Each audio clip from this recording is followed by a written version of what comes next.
Hi, this is Josh with Calculus One Tutoring. Once again, using Desmos for implicit differentiation.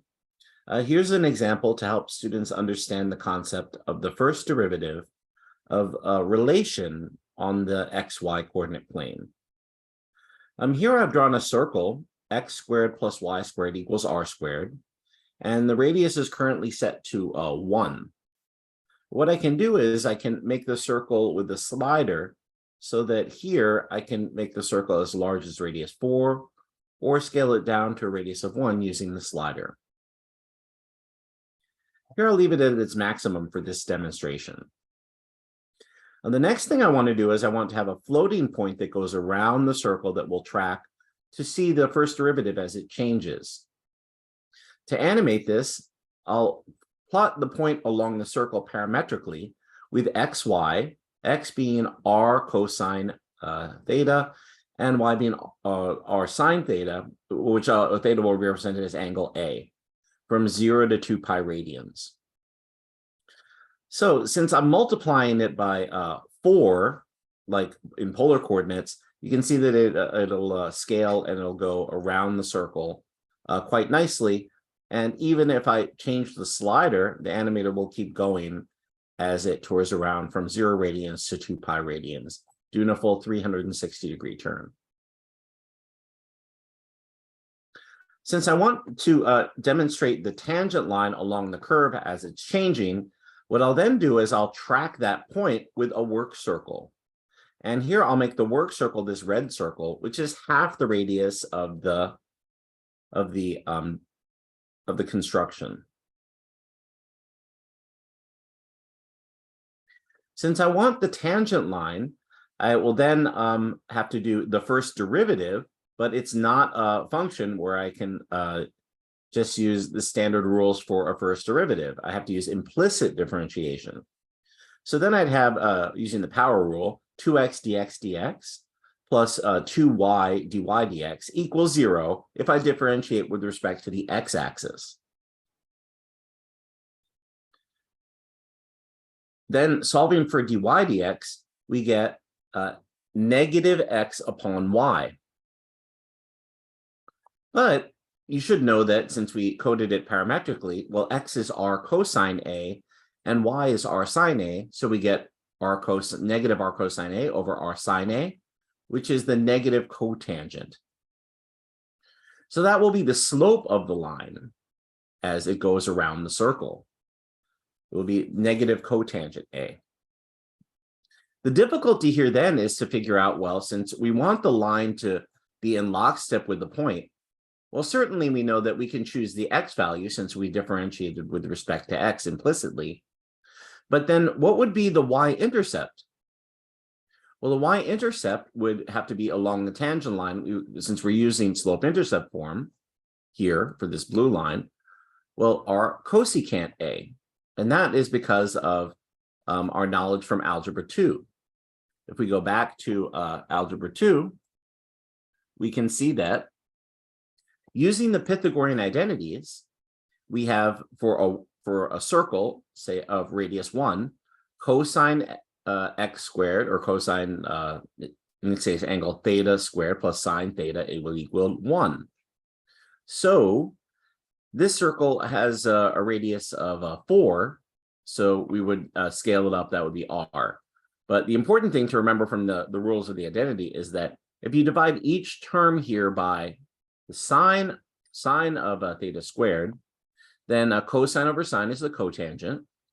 Sine divided by sine will be 1, and this will be 1 over sine squared, which is the cosecant of the angle squared. So that's exactly what's going on here. Along this line, the green line, that is the cotangent. This green segment here is the cotangent. And then this is the circle. This is remember, our tangents are perpendicular to the 90 degrees to the center of the circle. And then we have cotangent, which is this green segment here, squared plus 1 squared is precisely the cosecant. And the cosecant is along the y-axis. These relationships work together in lockstep, as you can see here if I move the slider, As the tangent line changes, we still get a right triangle as we go around because the tangent is always perpendicular to the center of the circle. Even in quadrant 2, here's the cotangent, that's still 1, well, scaled by 4, so that would be 4 times the the radius is 4. So that would be 4 cotangent x, and that would be 4. And so then that would be 4 times the cosecant. Going on in quadrant 3, it still works. Now the y-intercept is negative, and also in quadrant 4, the y-intercept will be negative. But this will code very, very nicely. Here, I'll move it back to the first quadrant. This will code very, very nicely for this form, y equals mx plus b, just keeping the parametric equation in mind that we had x defined as r cosine theta, and y was r sine theta.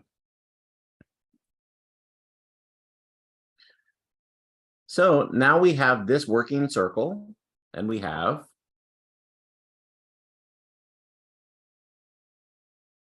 the tangent line going around for a full 360 degrees in both quadrants because we coded with this parametric equation. Furthermore, if we want to restrict the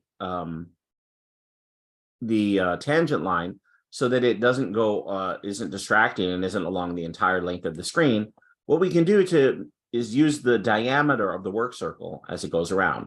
This is a little bit tricky, but again, I just used the reference triangle idea. And as you've seen in previous videos, we know that the slope is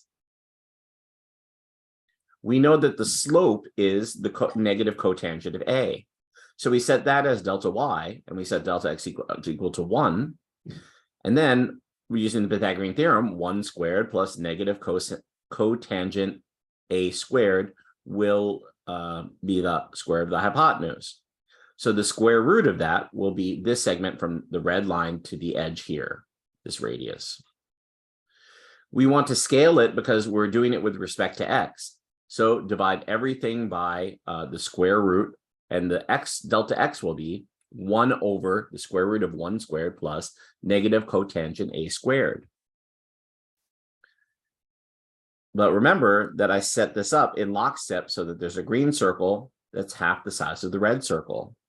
So the radius needs to be multiplied by r over 2 in order to get the proper distance when we truncate the tangent line. So here's the little bit more complicated formula for the domain restriction, where it's following the same tracking point, xy. But since it's a slope-intercept form, you can see that this domain restriction will always keep the tangent line truncated in lockstep as it turns around the circle. Once I have everything set up, I have the inner circle graph. I have the floating point going around. I worked out the proper scaling for the tangent line truncation. Then I can certainly turn off the work circle, and you get this nice presentation where students can understand where the slope is positive and negative on a relation as it's graphed on the coordinate plane. So I hope this video is useful to you and your students as you learn about different implicit differentiation, and that tangent lines can also be tracked and coded using a good graphing calculator such as the Desmos program. Thank you for watching my video, and happy studying.